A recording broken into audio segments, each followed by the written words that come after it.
bienvenue sur le Vapelier pour cette revue matériel atomiseur qui va nous emmener chez Vandivape avec le Phobia V2 RDA.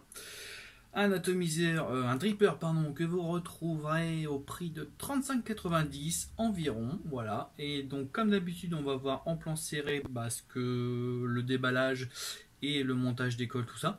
Et ensuite on fera un test de vape. A tout de suite. Voilà la boîte du Phobia 2 RDA de chez Vandivape. Donc le 2 on le voit dans le crâne ici. Donc là comme vous le voyez c'est la version sample. Derrière on a un message d'attention avec bien entendu les coordonnées de la marque. Voilà. Donc on va ouvrir tout simplement là. J'ai oublié, on a la version SS donc en acier. Et voilà l'intérieur de la boîte. Donc on a le dripper. Donc le dripper fait 37,2 mm de hauteur sans le drip tip et 24 mm de diamètre. Il pèse 46 grammes. Ici on a un adaptateur. Voilà. Donc ça c'est plutôt pas mal. Enfin c'est plus qu'un adaptateur en fait. C'est si vous voulez pas mettre de drip tip, si vous voulez quasiment vaper directement sur l'acier, ça vous permet de protéger. Ça c'est plutôt pas mal. Ici on a un second drip tip que moi j'ai enlevé tout simplement parce que je le trouvais un petit peu bas. Comme vous le voyez, il est tout petit. Hein, voilà, il est vraiment tout petit et je le trouvais pas forcément très agréable à vaper. Et donc voilà le dripper Phobia. Voilà, donc on a un dripper qui est en acier inoxydable en 510 donc ou 810. Là j'ai mis le 510. Il possède 6 airflow, 3 là et 3 de l'autre côté. Il est disponible en noir, en acier, en gunmetal ou en rainbow et vous le trouverez aux alentours de 35,90. Voilà. Voilà donc le reste de la boîte. Donc là on a deux coils en Fuse Clapton. Alors si je ne les ai pas utilisés, c'est parce que tout simplement je n'aime pas du tout le Fuse Clapton. C'est pas du tout mon truc, donc je ne les ai pas utilisés. Par défaut, elles sont en 0,3 ohm comme vous pouvez le voir ici. Donc si vous mettez les deux, vous aurez une résistance d'environ 0,15 ohm. Ensuite, qu'est-ce qu'on a? On a donc deux petits tournevis, un plat, un cruciforme, une clé Allen, des joints d'étanchéité avec des vis de rechange, un adaptateur ici qu'on voit ici, 510, voilà. Et ici on a le pin BF, voilà, on voit le trou au milieu. Pour ceux que ça intéresse, maintenant ils le font quasiment tous, hein. Moi j'ai choisi de ne pas le mettre en BF, en tout cas pour le moment. Sinon, le dripper se compose ainsi. Il se compose en trois parties. Le top cap, je dirais un plateau, un surplateau qui protège en fait le plateau et le plateau en lui-même. Alors si on prend le plateau en lui-même, comme vous le voyez, il se compose ainsi. Le haut, vous voyez ici, juste au niveau de mon ongle et ici, entoure les vis, les deux vis du haut.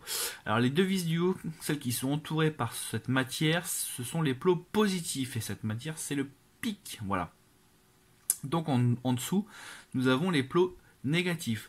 Donc si vous n'avez pas compris comment ça marchait, voilà, vous mettez une patte en haut, une patte en bas. J'aurais très bien pu mettre la patte ici. Le problème c'est que comme je l'ai monté en monocoil, il fallait évidemment que je croise un petit peu. Si en revanche je le montais en double coil, il fallait que je mette une patte ici, une patte ici, une patte ici et une patte ici. Voilà. Je l'ai essayé en double coil.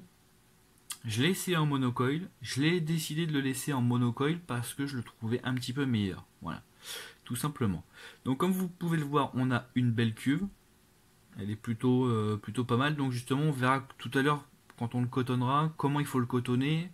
Idéalement parce que votre cuve, elle va avoir pas mal de réserve. Et si vous avez trop de liquide, ça va faire des glu-glu. Voilà. On passe en bas, donc voilà, on a tous des petits logos, on a encore le Phobia, Vandy Vape, Manufactured, voilà.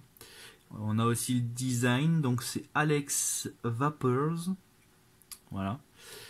Et donc on a une bonne connectique aussi, ça j'ai bien apprécié, c'est bien, tout est bien fait, j'ai vraiment aucun problème là-dessus. On a un joli petit Phobia ici, voilà. La deuxième partie, c'est celle que vous allez mettre au-dessus en fait du plateau. Donc là en fait cette partie-là va couvrir les vis. Et cette partie-là et cette partie-là, voilà, vont servir à refroidir les coils. Voilà. Donc ça je trouvais que c'était plutôt pas mal, c'est original, j'avais jamais vu ça, d'habitude c'est plutôt le top cap qui fait office de protection, mais là on a une protection supplémentaire. Alors moi je trouve que c'est une bonne idée, tout simplement parce que ça va concentrer davantage les saveurs, voilà. Ça va concentrer davantage les serveurs dans un endroit plus exigu, donc on va avoir quelque chose normalement de plus savoureux. Je passe maintenant au top cap. Donc voilà, on a pareil les trous qui sont destinés aux airflow. On a encore un magnifique Phobia de gravé. Les 3 trous, voilà. On a une cloche, donc vous voyez, en fait elle n'est pas très épais, elle n'est pas très large au final, elle n'est pas très haute. Elle est plutôt concentrée. Donc pareil, ça c'est clairement tourné pour que la saveur soit vraiment présente. Moi j'aime beaucoup le drip tip aussi. Je préfère le drip tip celui-là à celui qu'ils ont mis par défaut parce que celui-ci est d'une bonne longueur. Il est un petit peu pas grainelé, mais il y a des stries. Donc au niveau en bouche, c'est plutôt très satisfaisant. Donc voilà, on a 3 parties donc pour ce dripper. C'est plutôt original, mais voilà. Quand on voit ça, quand on le déballe, qu'on le démonte, on sent déjà vers l'endroit que Vandy Vape veut nous emmener. Voilà, donc je vais le monter en monocoque, comme je vous l'ai dit. Donc j'ai préparé une mèche de quelques centimètres, hein. Comme vous le voyez, ça fait à peu près la longueur de mon doigt. Voilà, préparez à peu près la longueur de votre doigt. Pour ce dripper, pour ce montage en tout cas en monocoil, ouais, prévoyez quand même quelque chose d'assez qui a une légère longueur quand même, vous allez voir pourquoi. Donc là en fait voilà, j'ai passé mon coil, prévoyez quand même une bonne largeur, mettez pas des coils trop petits, vous allez voir pourquoi. Donc là je laisse voilà, un petit peu plus d'1 centimètre de chaque côté. Voilà. Point important, la partie que vous avez vrillée, donc celle-ci. Moi, j'ai appris à, voilà, en tout cas sur le Phobia, moins sur les autres, même s'il faut le faire, mais j'ai appris voilà à l'aérer un petit peu. Je le fais un petit peu de l'autre côté aussi, et voilà. Pourquoi? Parce qu'en fait, comme vous voyez, vous devez remplir cette partie-là juste au niveau de ma tige. Vous devez le remplir de coton.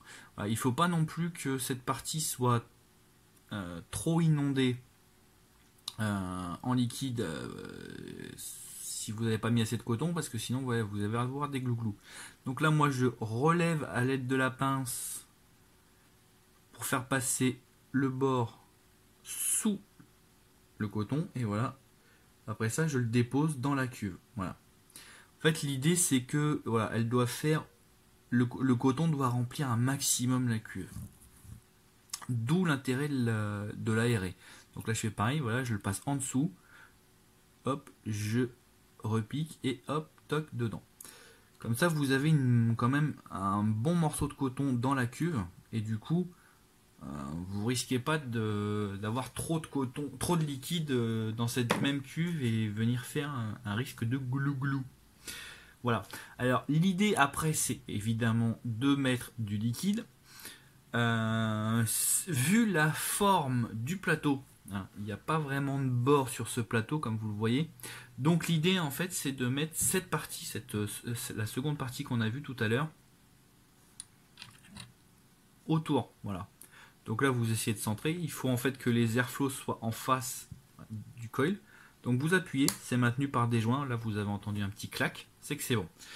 Une fois que ça c'est fait, vous pouvez mouiller votre coton. Pourquoi? Parce qu'en fait, comme les airflows sont un tout petit peu surélevés par rapport, voilà, par rapport au bord de la cuve, et ben vous pouvez y aller gaiement, on va dire. Donc voilà, hop, on met le liquide, toc toc toc toc. Donc évidemment, ce système est idéal, je dirais, pour tout ce qui est bottom feeder, parce que du coup, en fait, vous pouvez se conquer généreusement, vous risquez pas de faire déborder votre dripper. Donc là, je shoot un coup, voilà, toujours shooter, tac. Hop, hop, hop. Vous pouvez y aller gaiement tant que, voilà, tant que votre liquide déborde pas au niveau des airflows, il n'y a pas de souci. Donc là, je l'ai bien fait imbiber de tous les côtés. Et maintenant, il ne reste plus. Donc là, je vais pas je vais pas trop le pencher. On va dire, je vais mettre mon doigt dessus. Voilà. Vous mettez votre top cap au niveau des airflows et vous êtes ready to pop.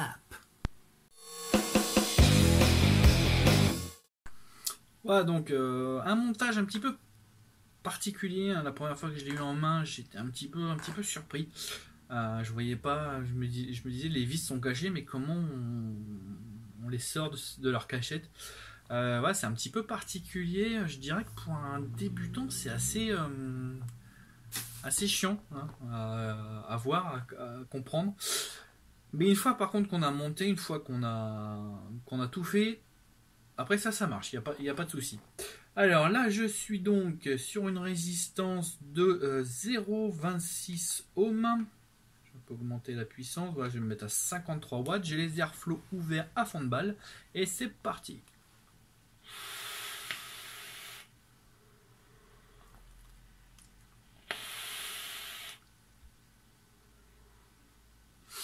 Comme vous le voyez, niveau production de vapeur, il est là. Il n'y a pas de souci là-dessus. Je le trouve hyper aérien, trop aérien pour être honnête. Il est vraiment trop aérien. 6 airflows, c'est beaucoup trop. Alors évidemment, quand on a des coils qui descendent à 0,10, on est content, mais là vraiment, c'est trop. Donc je vais refermer un petit peu, voilà, les airflows. Je vais les fermer vraiment au minimum. Je sais pas si on le voit bien. Ouais, j'ai juste laissé 2 petits traits. Je les ai même pas ouverts totalement. Et c'est parti mon kiki.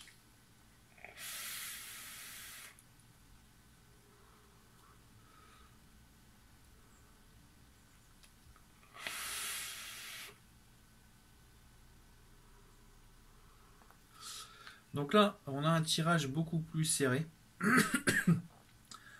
Il fait quand même de la vapeur, mais on a un tirage beaucoup plus agréable, je dirais.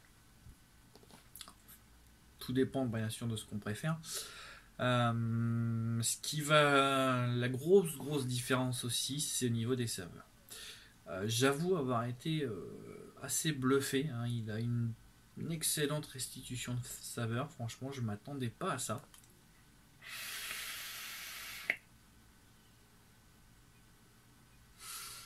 Mais là, vraiment, pardon, on a vraiment quelque chose de très très agréable. J'avais pris volontairement un liquide un petit peu complexe pour voir si je ressentais un peu de tout. Et oui, clairement, je ressens tout. Il y a vraiment toutes les notes, les petites finesses de la vape. Et bah en fait, je vais vous avouer honnêtement que grâce au Phobia, j'ai retrouvé un peu le liquide que j'avais tant aimé au début. Je l'avais un peu perdu au fil du temps et là je l'ai retrouvé. Vraiment, il est très bien. Donc on peut lui reprocher une vape qui est quand même tournée très très aérienne. Mais voilà. Même ouvert à fond, je vais le rouvrir à fond.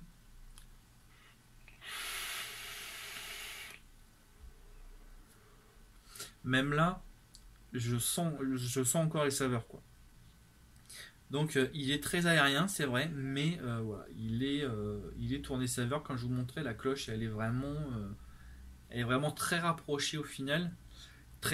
Elle concentre au maximum et du coup ça donne des saveurs exceptionnelles. Ce qui explique sa note de 4,8. 8 sur le Vapelet, ce qui en fait un top atto. Parce qu'il le mérite. D'une part, il est très bien fini, je trouve. Il est un peu complexe quand on le prend en main, mais une fois qu'on l'a bien dompté, il est très agréable. Et voilà, une très bonne restitution de saveur.